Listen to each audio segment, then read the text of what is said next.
सास लाई बहू की गोरी सौतन। गौरव भाटिया किसी बहुत बड़ी कंपनी का मालिक था। वो और उसकी माँ दोनों बहुत गोरे थे, लेकिन गौरव की पत्नी सीमा थोड़ी सी सांवली थी। एक रोज गौरव का कोई दोस्त उससे मिलने उसके घर आया। वो उसकी पत्नी को देखते ही उसे नौकरानी समझ बैठा। यार गौरव, तुम्हारी कंपनी तो इस समय घाटे में चल रही है, फिर भी अपनी नौकरानी को तुमने अच्छा मेंटेन किया हुआ है। बस इसका रंग गोरा होता तो ये इस घर की नौकरानी लगती ही नहीं। ये सुनते ही सीमा का चेहरा उतर गया। गौरव और उसकी माँ एक दूसरे की तरफ देखने लगे। तभी गौरव बोला, मोहन, ये इस घर की नौकरानी नहीं, तुम्हारी भाभी है, मेरी वाइफ है ये। ओ सॉरी, चलो फिर मैं चलता हूँ। तुम्हारी कंपनी के लिए ऑल द बेस्ट। ऊपर वाले से प्रार्थना करूंगा तुम्हारी कंपनी डूबे नहीं। मोहन वहां से चला गया। सीमा बेचारी अपनी आंखों में आंसू लिए अपने कमरे में आई और खुद को आईने में निहारने लगी। क्या इस दुनिया में सांवले लोगों की कोई इज्जत नहीं? वहीं दूसरी तरफ हॉल में गौरव और उसकी माँ आपस में बातें करने लगे। गौरव, बहू की वजह से हमें अक्सर ऐसे ही शर्मिंदा होना पड़ता है, लेकिन वो इस खानदान की बहू है तो हम उसे कुछ कह भी नहीं सकते। माँ, सीमा को कुछ कहना भी नहीं चाहिए, और वैसे भी मैं उसे किसी बिजनेस पार्टी में तो लेकर जाता नहीं हूँ, वरना वहां भी मेरी इंसल्ट हो सकती है। दूर से उनकी बातें सीमा ने सुन ली। उसकी आंखों से आंसुओं की धारा बह उठी। मैं तो खुद इसी वजह से घर से बाहर नहीं निकलती ताकि आप लोगों को मेरी वजह से कोई बेइज्जती ना हो। सीमा रोते हुए अपने कमरे में चली गई। माँ, हमारी तो कंपनी डूब रही है, समझ में नहीं आता क्या करूं। बेटा, बिजनेस में ऐसे उतार चढ़ाव आते रहते हैं। तुम्हारे पापा भी कभी कभी ऐसे ही परेशान हुआ करते थे, लेकिन वो दोबारा उठकर खड़े होते थे। ठीक है माँ, मैं ऑफिस जा रहा हूँ। गौरव अपनी कार से कंपनी के बाहर पहुंच गया। जैसे ही वो कार से उतरा, वैसे ही एक अमीर और बहुत गोरी लड़की उसके पास आई। गौरव, तुम मुझे देखकर भागते क्यों रहते हो? लड़के मेरे लिए पागल हैं और मैं तुम्हारे लिए। रिया, तुम अच्छी तरह से जानती हो मैं शादीशुदा हूँ। मैं तुमसे शादी नहीं कर सकता। तुम्हारे डैडी की इज्जत करता हूँ, इसीलिए तुम्हें कुछ कहता नहीं। तुम उस कलूटी के साथ खुश हो? तुम पागल हो गई हो रिया, जाकर अपना इलाज कराओ। इतना बोलकर गौरव कंपनी के अंदर चला गया। रिया का चेहरा गुस्से से लाल हो गया। अब तो मेरी जिंदगी का एक ही मकसद है, गौरव को अपना बनाना, फिर उसके लिए चाहे मुझे कुछ भी करना पड़े। इतना बोलकर रिया सीधा अपने पापा, उस शहर के सबसे बड़ी बिजनेसमैन खन्ना साहब के पास पहुंची। डैडी, मुझे किसी भी कीमत पर गौरव चाहिए। बेटी, पर वो शादीशुदा है।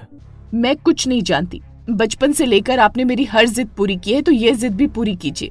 उसी वक्त खन्ना साहब गौरव के ऑफिस पहुंच गए। गौरव बहुत परेशान था। हे भगवान, इतनी कोशिशें कर चुका हूँ, पर कोई ढंग का ऑर्डर नहीं मिल रहा। छोटे मोटे ऑर्डर लेने से कोई फायदा नहीं। मिस्टर गौरव। अरे खन्ना साहब, सर मैंने कभी सपने में भी नहीं सोचा था कि मैं आपसे इस तरह मिलूंगा। अरे आप मुझे बुला लेते, बैठिए ना, खड़े क्यों हैं? गौरव, तुम बहुत मेहनती हो। तुम्हारे पिता का बहुत बड़ा नाम था। उनके जाने के बाद तुमने अपनी कंपनी को बहुत अच्छे से संभाला। तुम बहुत ईमानदार भी हो, पर सुना है तुम्हें ऑर्डर नहीं मिल रहे हैं। मैं कल ही अपना ऑर्डर कपूर इंडस्ट्रीज को देने वाला था, तभी मुझे आपका ख्याल आ गया। मैं वो ऑर्डर आपको देना चाहता हूँ। खन्ना साहब, आप सच कह रहे हैं? मैं बिल्कुल सच कह रहा हूँ गौरव, लेकिन पहले मेरी बात ध्यान से सुनो। तुम मेरी बेटी से शादी कर लो, फिर मैं सारा ऑर्डर तुम्हारी कंपनी को ही दूंगा। ये एक डील होगी हमारे बीच। ये आप क्या कह रहे हैं सर? आप जानते हैं ना मैं शादीशुदा हूं। मुझे सब पता है, पर मैं अपनी बेटी की जिद पूरी करने के लिए कुछ भी कर सकता हूँ। ये डील मंजूर है तो बोलो। वैसे भी तुम्हारी कंपनी घाटे में चल रही है, जल्द ही ताला भी लग सकता है। सर, ये मेरे लिए थोड़ा मुश्किल होगा, लेकिन फिर भी मैं एक बार अपनी माँ से बात कर लेता हूँ इस बारे में। वो जैसा कहेंगी मैं वैसा ही करूंगा। ठीक है mister Gaurav, all the best. जैसा भी हो कल तक बता देना, वरना मैं परसों सारा ऑर्डर कपूर इंडस्ट्रीज को दे दूंगा। इतना बोलकर खन्ना साहब वहां से चले गए। शाम को गौरव खुशी खुशी अपने घर गया। हॉल में सीमा अपनी सास के साथ बैठकर गप्पे मार रही थी। तभी गौरव बोला, माँ अपने कमरे में चलो, मुझे आपसे कुछ अर्जेंट बात करनी है। अरे लेकिन हुआ क्या?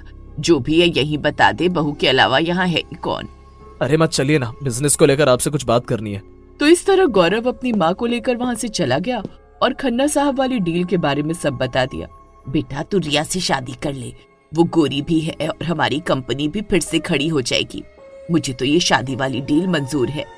अगले ही दिन गौरव की माँ उसकी शादी उसी लड़की रिया से करा कर ले आई। दोनों के गले में वरमाला थी। सासू माँ, ये सब क्या है? गौरव, ये क्या? तुमने दूसरी शादी कर ली? देखो बहू, आज के बाद ये लड़की भी इस घर की बहू है। देखो कितनी गोरी भी है। मैंने सपने में भी नहीं सोचा था कि मेरे सांवले होने की इतनी बड़ी सजा मिलेगी मुझे। मैं गौरव को बहुत पहले से पसंद करती हूँ। बहू, तुम्हें भी ये स्वीकार करना पड़ेगा। जाओ अपने कमरे में जाओ। सीमा रोते हुए अपने कमरे में चली गई।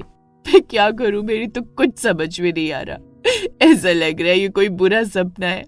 हे भगवान, काश ये सपना ही हो। वहीं दूसरी तरफ रिया बोली, सासू माँ, आज के बाद मैं इस घर की बहू हूँ, इसलिए इस घर के सारे फैसले अब मैं लूंगी। हाँ हाँ बिल्कुल बहू, तुम्हारी मर्जी के बगैर इस घर में पत्ता भी नहीं हिलेगा, हिलना भी नहीं चाहिए। अरे तुम कैसी बातें कर रही हो रिया? चलो मैं तुम्हें तुम्हारा कमरा दिखा देता हूँ, तुम फ्रेश हो जाओ और आराम करो। हाँ ये सही रहेगा गौरव। गौरव रिया को लेकर कमरे में चला गया। शाम को रिया की सास उसके कमरे में आई। बहू, रात में खाना क्या बनेगा तुम बता दो, वो सांवली वाली बहू बना लेगी। नहीं सासू माँ, उस काली लड़की के हाथ का इस घर में कोई नहीं खाएगा। मैंने कुछ नौकर बुलाए, अभी आते ही होंगे। थोड़ी देर बाद उनके घर कुछ नौकर आ गए। सब हॉल में खड़े थे, सीमा, गौरव, रिया और उसकी सास भी। सासू माँ, आज के बाद ये लोग इस घर में खाना बनाएंगे, सारा काम भी करेंगे, और सीमा तुम बस ऐश करो, अपने कमरे में पड़ी रहो। जाओ तुम लोग, सामने किचन है, मैंने लिस्ट दे दी है, जल्दी से खाना बना दो। ठीक है मैडम। सारे नौकर वहां से चले गए और खाना बनाने लगे। इतने सारे नौकर बुलाने की क्या जरूरत थी? मैं जब तक अपने हाथों से गौरव जी को और सासू माँ को खाना नहीं खिला देती, इनका पेट नहीं भरता। सीमा, रिया के सामने ऐसी बातें मत करो, जैसा ये कहती हैं वैसा ही होगा। सीमा बेचारी फिर से कुछ नहीं बोल पाई। थोड़ी देर बाद सारे नौकर खाना बनाकर ले आए और सब एक साथ बैठकर खाने लगे। तभी रिया बोली, सीमा तुम अपने कमरे में जाओ, तुम्हारा खाना तुम्हारे कमरे में पहुंचा दिया जाएगा।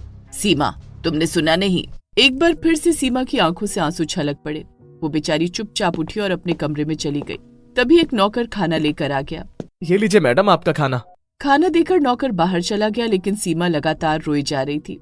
एक ही दिन में क्या से क्या हो गया, मेरा तो कुछ भी खाने का मन ही नहीं कर रहा। सीमा ने सारा खाना उठाकर खिड़की से बाहर फेंक दिया। वहीं दूसरी तरफ रिया, गौरव और उसकी माँ तीनों हंस हंस कर खाना खा रहे थे। रिया, तुम्हारे इस घर में आ जाने के बाद मेरी सारी समस्या खत्म हो गई, वरना मैं तो हमेशा परेशान ही रहता था। गौरव ने बिल्कुल सही कहा बहू, बेचारा हर वक्त स्ट्रेस में रहता था। अब ऐसा कुछ नहीं होगा। चलिए खाना तो हो गया, गौरव कमरे में चलते हैं। रिया गौरव का हाथ पकड़कर कमरे में लेकर चली गई। चलो ये अच्छा हुआ, रिया के रूप में इतनी अमीर और गोरी बहू मिल गई। अब गौरव रिया को लेकर कहीं भी जा सकता है। वैसे भी सीमा को तो कोई जानता भी नहीं। ऐसे ही एक दिन रिया सीमा के कमरे में चली गई और बोली, सीमा नौकर क्या आ गए, तुम तो दिन भर कमरे में ही पड़ी रहती हो। आज से तुम इस घर के सारे नौकरों को लीड करोगी। क्या काम करना है, क्या खाना बनाना है, सारी लिस्ट मैं तुम्हें दे दूंगी, फिर सारा काम तुम ही करवाओगी। देखो, तुमसे पहले मैं इस घर की बहू हूँ। उसके इतना बोलते ही रिया आग बबूला हो गई। वो तुरंत अपनी सास को बुलाने लगी। सासू माँ, सासू माँ, यहाँ आइए जल्दी। उसकी सास भागते हुए वहाँ पहुँच गई तुरंत। अरे क्या हुआ गोरी बहू? माँ जी, ये दिन भर पड़ी रहती है। मैंने इससे बोला आज के बाद तुम नौकरों का काम संभाल लेना, तो बोल रही है मैं भी इस घर की बहू हूँ। अरे बहू, ये गोरी वाली बहू जो कह रही है वो मानो। अगर तुमने इसकी बात नहीं मानी तो गौरव को तलाक दे दो और अपने मायके वापस चली जाओ। अपनी सास के मुंह से ऐसी बात सुनकर सीमा के पैरों तले जमीन खिसक गई। नहीं माँ जी, मैं गौरव से दूर नहीं जा सकती। अब यही मेरी दुनिया है। ये जो भी कहेंगी वो सब मैं करूंगी। उस दिन के बाद सीमा की इज्जत उस घर में बिल्कुल नौकरानी जैसी हो गई। फिर एक रोज सुबह सुबह गौरव तैयार होकर हॉल में आया। अरे माँ, रिया अभी तक तैयार हुई कि नहीं? हमें बिजनेस पार्टी में चलना है। रिया बिल्कुल मॉडर्न ड्रेस पहनकर बाहर आ गई। उसकी सास भी वही थी। दूर से सीमा उन्हें देख रही थी।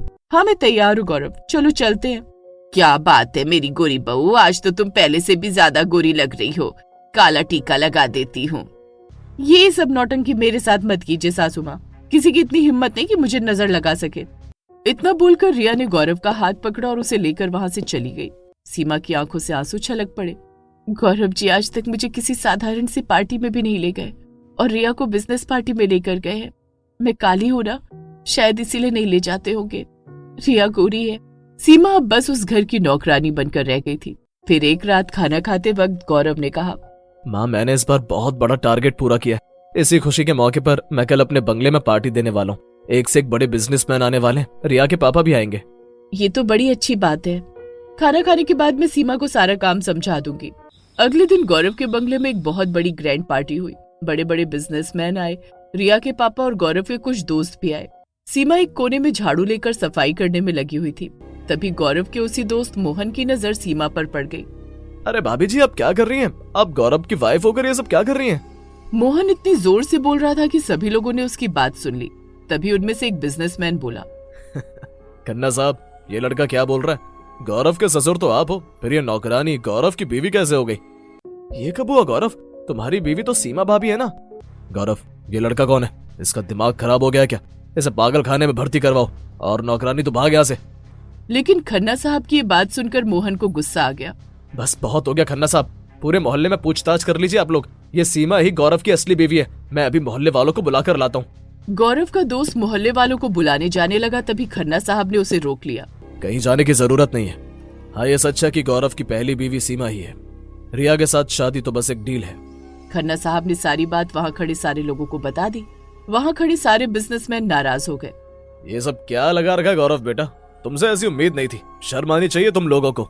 आज के बाद नाम इस खन्ना से कोई रिश्ता रखेंगे ना इस गौरव से। चलो दोस्तों। सारे लोग वहाँ से चले गए।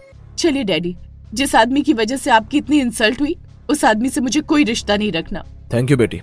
गौरव, आज से सारी डील कैंसिल। खन्ना साहब भी अपनी बेटी को लेकर वहाँ से चले गए। अब गौरव और उसकी माँ का सर शर्म से झुक गया। बहू, हमने बहुत बड़ी गलती कर दी। एक बहू के होते हुए कॉन्ट्रैक्ट के लालच में हमने रिया को अपनी बहू बना लिया। हमें माफ कर दो। हाँ सीमा, मुझे भी माफ कर दो। सब कुछ जानते हुए भी तुमने मेरा साथ नहीं छोड़ा। कोई और होती तो ये घर छोड़कर चली गई होती। अब मैं कोई शॉर्टकट नहीं अपनाऊंगा। दिन रात मेहनत करके अपनी कंपनी फिर से खड़ी करूंगा। गौरव ने दिन रात मेहनत की और उसे सीधा लंदन से एक बहुत बड़ा ऑर्डर मिला। फिर एक रात उसने सीमा से कहा, सीमा, कल एक बहुत बड़ी बिजनेस पार्टी है, तुम मेरे साथ चलोगी? उस दिन के बाद गौरव सीमा को खूब इज्जत देने लगा और उसे अपने साथ हर जगह ले जाने लगा।